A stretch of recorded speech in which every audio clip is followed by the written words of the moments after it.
other people can be a source of stress. You might not consciously understand why you're getting triggered. So we're going to explore that and explore what to do about it. So first of all, let's just talk about, why do people trigger us? Core reason is that their behaviors trigger old wounds. So let's give you an example of that. Let's say, for instance, you were judged, accused, attacked either verbally or otherwise, or diminished, and by some person, and it triggers past memories of when you experienced those things: being judged, accused, attacked, diminished. What I want you to consider is that your nervous system knows when you don't feel safe. Okay, so if you consider, we had early experiences where we got told off, and as a result, we felt bad, wrong, not enough. Maybe we thought we weren't lovable, which is a mistaken belief. Okay, so we created these negative beliefs, these negative ideas. For instance, when I get told off, it's because I am bad, wrong, not enough, not lovable. Because we believed the adults, because when we were young, we weren't experienced enough to be able to spot when someone else is not behaving in a resourceful way. And then what can happen is that we generalize those experiences. So, for example, that happened a number of times so that we triggered that response: I'm bad, I'm wrong.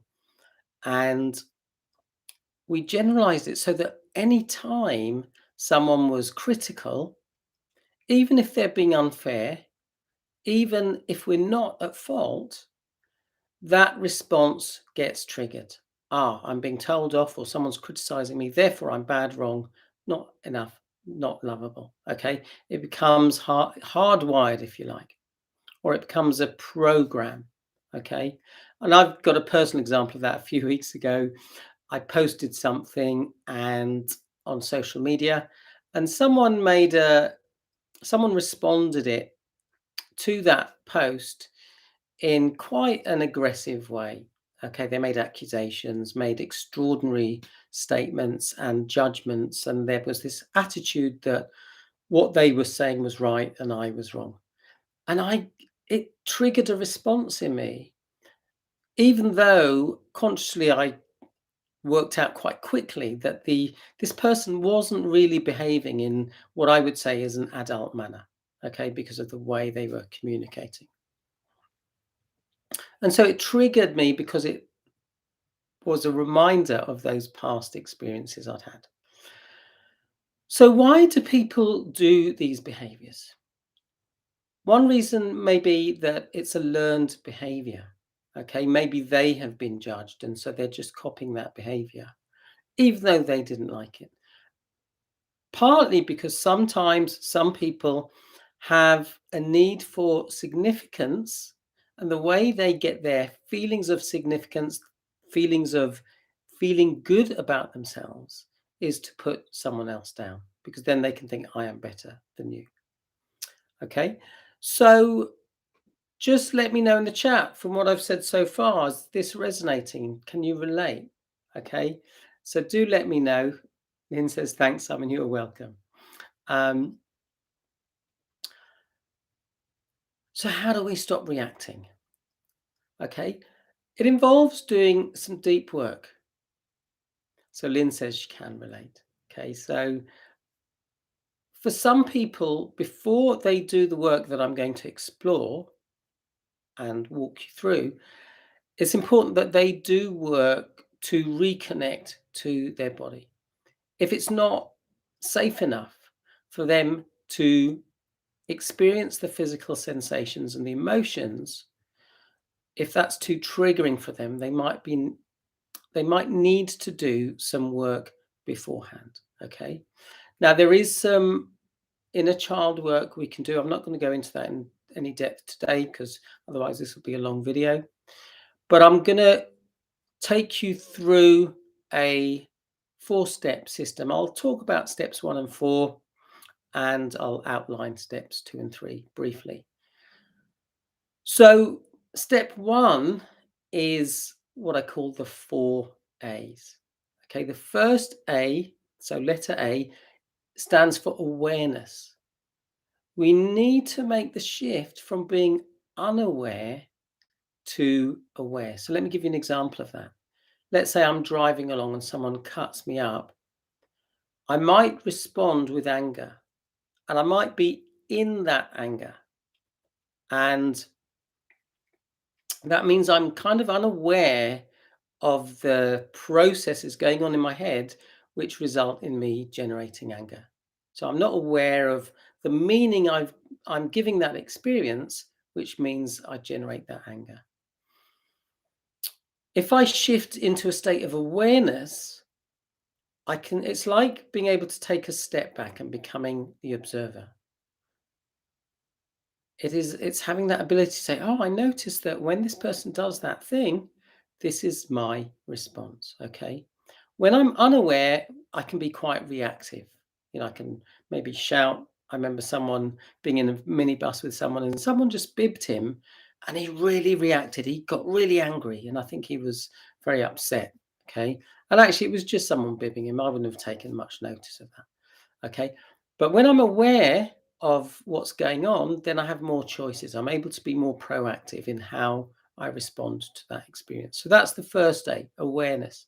The second A stands for acknowledgement. So we acknowledge that something's going on in our system, in our nervous system. Okay. So, for instance, you might notice where you feel the sensations in your body. Okay. And consider how you would describe and label those sensations. It might be, actually, I'm noticing I feel a tightness in my stomach and in my neck and shoulders. The next step is just to consider what emotion comes with that sensation. And you don't need to force anything. Sit with it, see what comes up. This is helping you to cultivate that awareness. Okay. So label those sensations, the physical sensations, the emotions. The next, sorry, someone's calling me. Let's just get rid of that. Okay, so let's just put my phone on silent. If I can. Okay, good.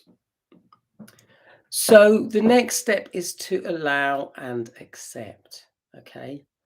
So it's important that we cultivate acceptance of the physical sensations and emotions, because often we learn to suppress and judge and reject our emotions. And there might be a number of reasons for that. For example, not feeling it's okay to have those sensations, those emotions, and feeling that that sensation, that emotion will cause conflict or rejection. So if I say, actually, I'm feeling angry right now, I'm fearing that someone might judge me for being angry and might reject me for being angry. Okay. And part of the important work we need to do is around validating our sensations, emotions. I think for most people, our responses are a useful indicator that a boundary is being crossed.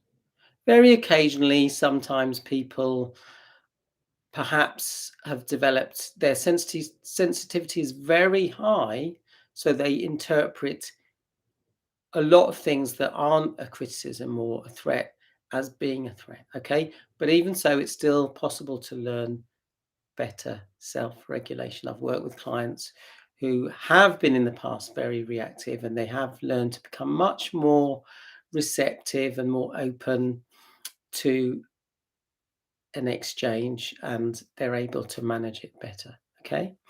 So if you find it challenging to identify emotions, sensations, then I've created some worksheets, And if you'd like those, you can just comment below, and I will share the steps that I'm going to go through, and I'll give you some more steps. You'll be able to explore this topic in a bit more depth. So if you'd like that resource, comment worksheet in the chat, and what I'll do actually is I'll post the link below this video. Okay, so as I was preparing to do this session, I thought actually this would be a good resource to share people.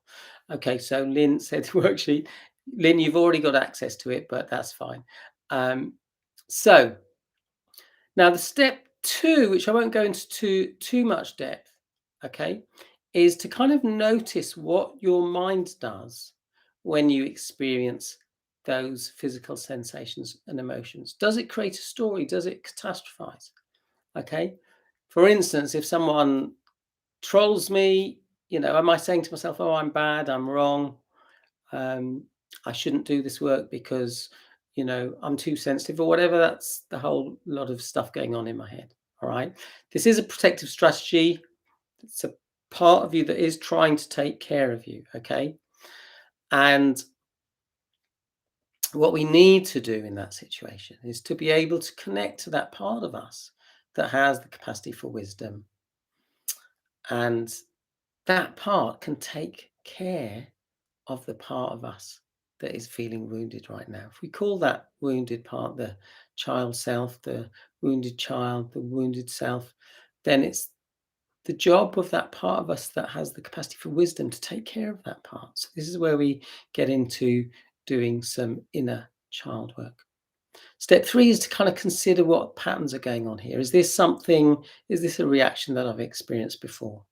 How does this relate to a past experience? What beliefs did I learn? What do I need to unlearn? When I work with people, when people do my program, I teach them processes to help them work with their inner child and to help them shift those limiting beliefs. Okay. Step 4 is what inspired action do you choose to take? So consider what we can learn from animals, when animals feel like their boundaries being crossed, maybe there's a lion stalking a gazelle. The gazelle will run.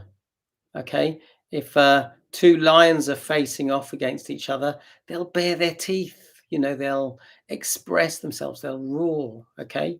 So now I'm not suggesting you bite anyone, just to be clear, but consider what you need to do. Do you need to express your emotions?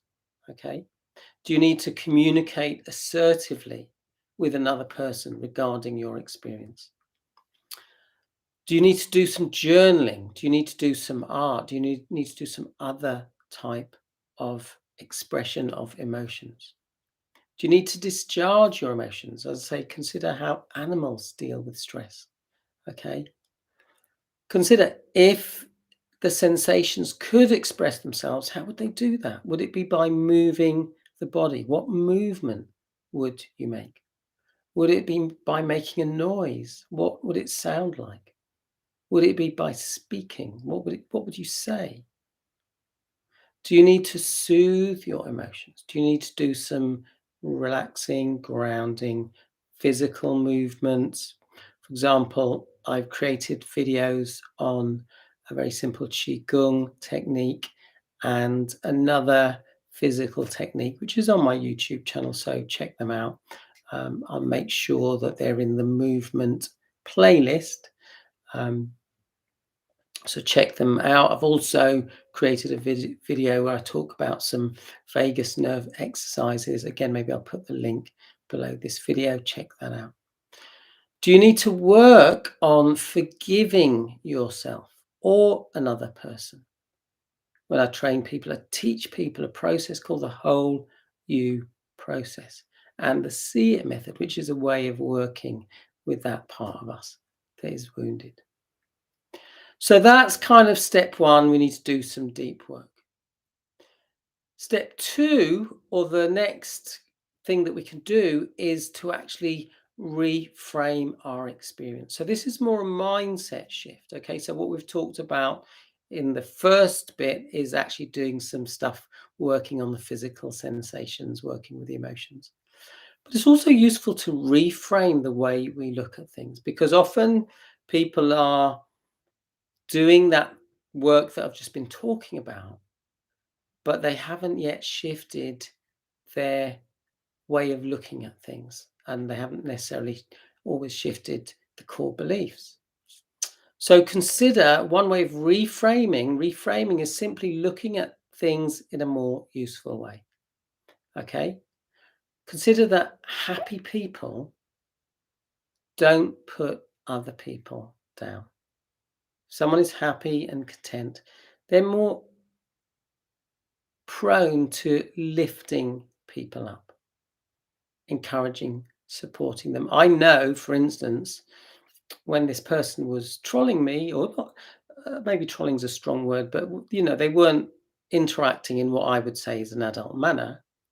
I know that if I'd shared this post, which kind of went into some psychology, with someone I know who's a doctorate, of psychology, or someone I know who's a professor of psychology, even if they found some things about my video that they felt were maybe not correct or unhelpful, I know that they would interact with me in a really positive, constructive way.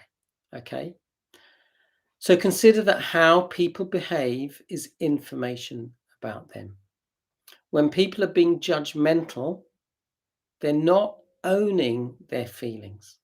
Okay. So there's a communication skill that they're lacking. Okay.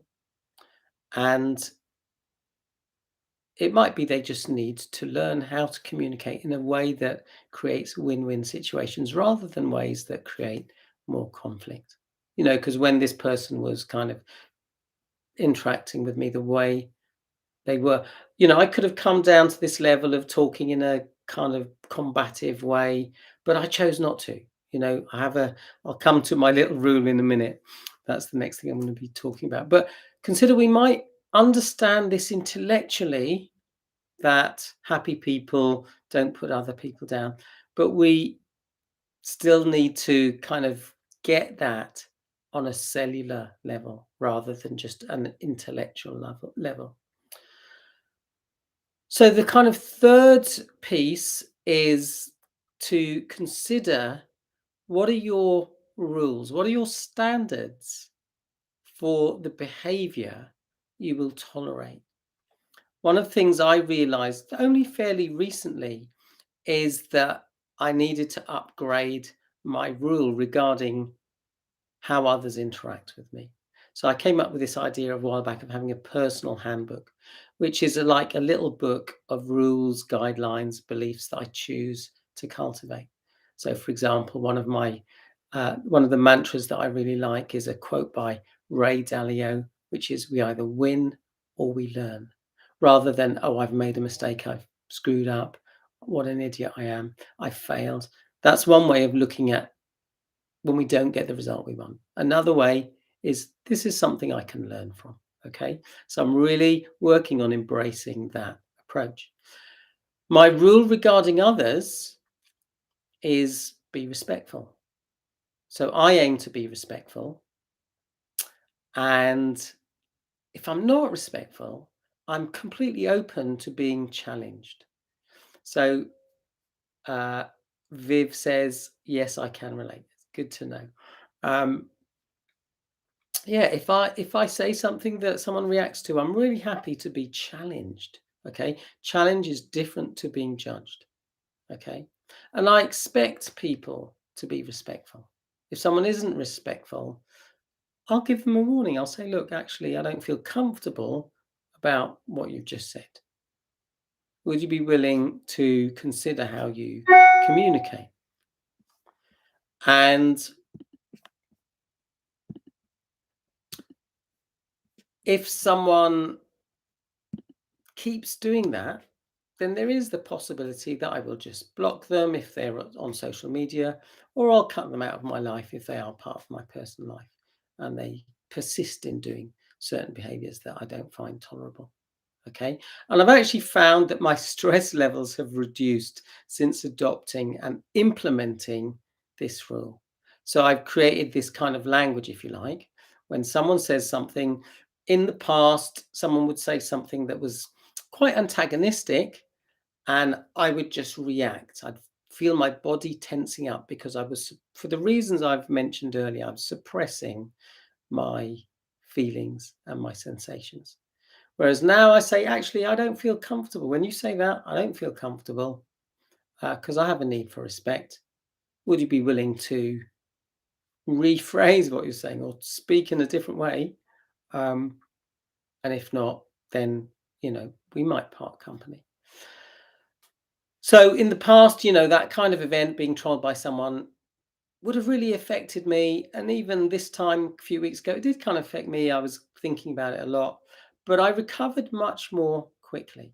And actually, when I sat down and watched the video and paused it moment by moment and just wrote down my reflections on what the person was saying, um, it was extraordinary that a 2.5 minute video they made, I could have made a video that would have lasted about an hour to respond to everything that they'd said. I didn't do that because actually they'd broken my rule twice, so I just blocked them. Okay. Although it might be interesting to share some of my thoughts because it might help you understand what's going on when you feel uncomfortable but you don't know why. Um, and I'd like you just to let me know in the chat. Does that make sense? That sometimes we feel uncomfortable but we don't know why. But our nervous system does know that we don't feel safe. Let me know. Does that make sense to you? So I'm going to pause there. Let's just have a look at the chat. So Mari worksheet. Yeah, LM worksheet, please. Hi, Alan.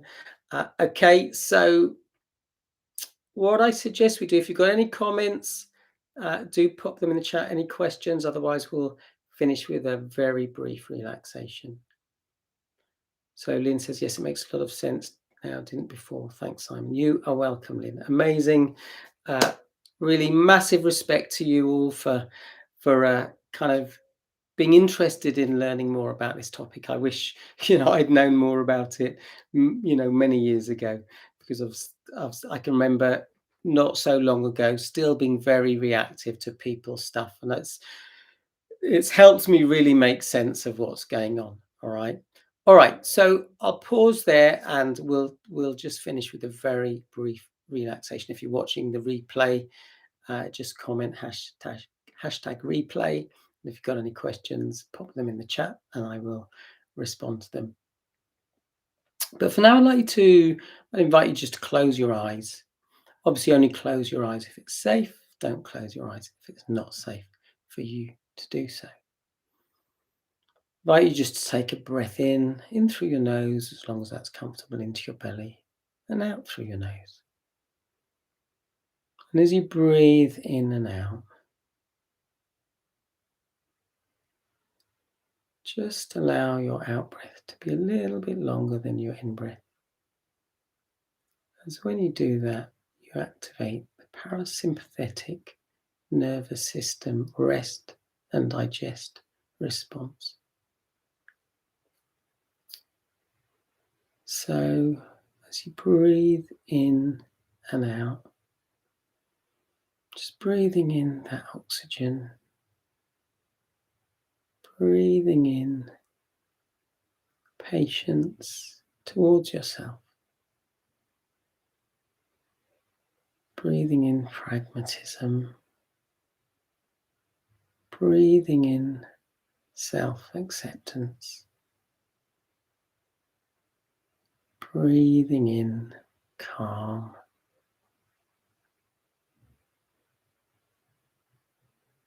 breathing in compassion towards yourself.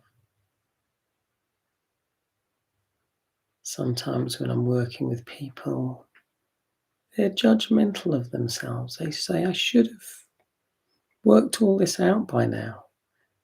I shouldn't be reacting. I shouldn't be so sensitive. I always remember the words of a friend who said, I'm a sensitive flower, never forget it. So he was owning the fact that he had sensitivity, and I encourage people just to be accepting that we are all on the path of learning and growing, and there's always more work to do. And when we notice that we're having a response in our body, this is just information that shows us where we're not free yet. I'd like you just to consider that you deserve respect and kindness. And if others aren't able to interact with you in that way, that's a symptom of their wounds. I'd like you to consider the words of Morihei Ueshiba, who was a Japanese martial artist born in 1883. And he was the founder of Aikido, which is a martial art. One of his students said to him, "Sensei," which means teacher, "you never lose your center. It's amazing the way you move." He smiled and said, "I lose my center all the time, but I recover it very, very quickly."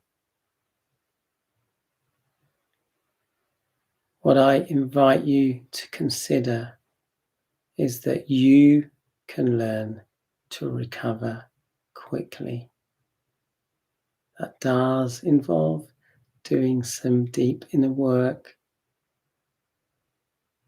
so that you get to the point where you truly embody your true worth and value and are able to recognize people who are behaving in ways that are not resourceful, that is a result of their own wounds.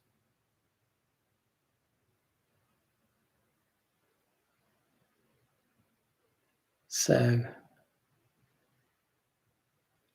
I invite you just to bring yourself back, or if you want to carry on just relaxing, then do so. And when you're ready, you can either continue with your day, do whatever feels right for you. If you've got any questions, get in touch. If you'd like to know more about the Building Resilience program, again, get in touch. Pop the word course in the chat and I'll send you details. Lynn says thanks, and everybody, thanks Simon and everybody. Mari says thank you, Simon. You are welcome. Viv says that's encouraging. That relates to what I was saying earlier about you can learn to recover more quickly. Alan says thanks, catch the replay. You're welcome. So keep going. You've got this. Wishing you great health. Thanks for joining in. And if you found it useful, do share it with others. But for now, I'll say bye for now.